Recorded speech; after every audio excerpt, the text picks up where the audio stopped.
بسم الله الرحمن الرحيم. معاكم قناه عمايل ايدي. لو اول مره تشوفوني ما تنسوش تدعموني بلايك واشتراك في القناه.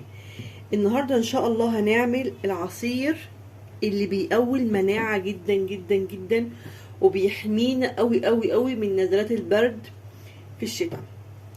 يعني اللي عايزه تحمي عيالها من نزلات البرد لازم تشربوا كل يوم كوبايه من العصير ده. ده عصير الجزر بلبن وزبادي وعسل. عصير تحفه تحفه تحفه. بصوا يا جماعه بعمل ازاي. دي النتيجه بتاعته وده اللون بتاعه. اتحداكي ان انتي تعرفي ان ده عصير جزر. بعمله بطريقه حلوه قوي قوي وفعلا بيدينا نتيجه حلوه قوي قوي. ولو عايزين تعرفوا ازاي انا عملت العصير ده، اول حاجه تخشوا تعملوا لي الاشتراك واللايك في القناه. تاني حاجه يلا بينا نشوف الفيديو بتاعنا ونعرف عصير الجزر ده عملته ازاي. يلا بينا نشوف الفيديو. النهارده مقاديري كالعاده سهله قوي قوي قوي بسيطه بس مغذيه جدا. يعني انا بعمل العصير دوت للعيله على طول. ليه بقى؟ ان احنا طبعا في جو شتاء وجو امراض، فطبعا ربنا يحفظ عيالنا يا رب امين. لازم نديهم حاجات بتعزز المناعه وبترفع المناعه، فالعصير دوت فعلا مهم جدا. اول حاجه عندنا جزر، انا غسلاه ومنضفاه. عندي زبدية، انا عندي جايبه يعني كوبايه لبن كبيره، يعني حبه حلوين كده. وعندي عسل نحل. ما عندكيش عسل نحل حطي سكر، بس طبعا عسل نحل حلو قوي لاطفالنا. كل اللي انا هعمل ايه؟ هجيب حله هقطع فيها الجزر دوت صغير عشان هسلق الجزر دوت. في ناس بتبشره وتعصره، بس انا لا، انا بحب اسلقه احلى. ومش هكتر الميه فيه قوي. ليه؟ لان الميه بتاعه السلق ديت اللي هعصر فيها الجزر مع اللبن. يعني انا هحط ميه يدوبك اللي انا اسلق بيها، مش هحط ميه كتير. عشان ايه؟ الميه اللي هتطلع منه ديت هحطها مع العصير، يبقى كل الفيتامين والفوائد بتاعه الجزر اللي نزلت في ميه السليق انا بستخدمه معايا تاني في العصير بتاعي، فبديه لعيالي عن طريق ايه؟ العصير بتاعهم. وطبعا الجزر لو هنتكلم عن الجزر وفوائده مفيد جدا جدا جدا. طبعا عيالنا ممكن ما بيحبوهوش، فعشان كده قلت نعمله ايه؟ عصير. كل عيالنا بيحبوا العصاير. وعلى فكرة العصير ده مش هيبان خالص ان هو عصير جزر، ده بالعكس، ده عيالك هيطلبوا منك على طول. وطبعا ما عندنا اللبن والزبادي وعسل النحل. عصير فعلا حلو قوي يا جماعة ولازم فعلا تجربوه. انا بقطع كده الجزر بتاعي اهوت، قطعته شرايح قدامكم اهو.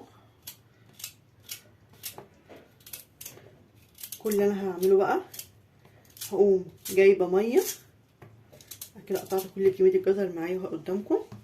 هجيب ميه، انا كده هجيب الميه بتاعتي. بصوا يا جماعه، بصوا انا مش هكتر ميه، يا دوبك غطينا ايه، يا دوبك غطينا الجزر، يعني مفيش ميه كتير خالص. شايفين عامله ازاي اهو؟ يا دوبك غطيناه.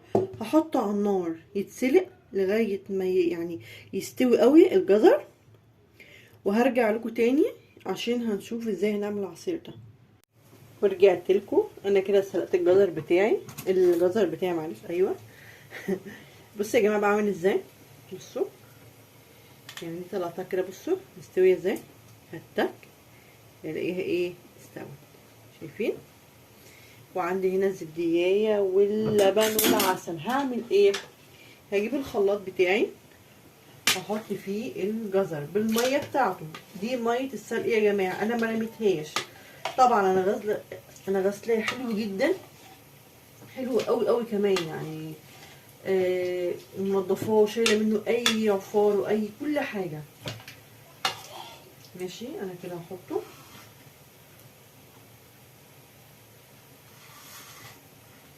كده الكميه بتاعتي.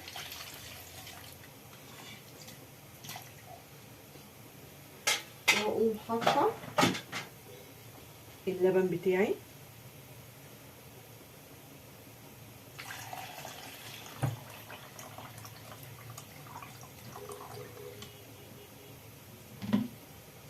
وهحط الزبدية. لازم فعلا تجربوا العصير ده، جميل جدا جدا جدا والله العظيم. فعلا يا جماعه احلى مليون مره من اي عصير بتشتروه من بره. يعني عصاير بره دي كلها مواد حافظه، ديت حاجه طبيعيه كده على ايدينا. واحط عسل، احط ايه في حدود معلقتين عسل كده،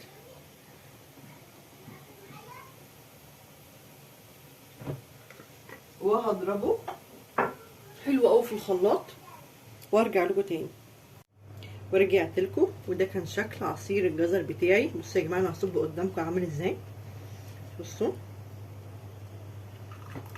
بصوا جماله، يعني مفيش اظن احسن من كده، حاجه جميله. بصوا لونه عامل ازاي. ولو عجبكم الفيديو ما تنسوش تدعموني بلايك واشتراك في القناه، والسلام عليكم ورحمه الله وبركاته.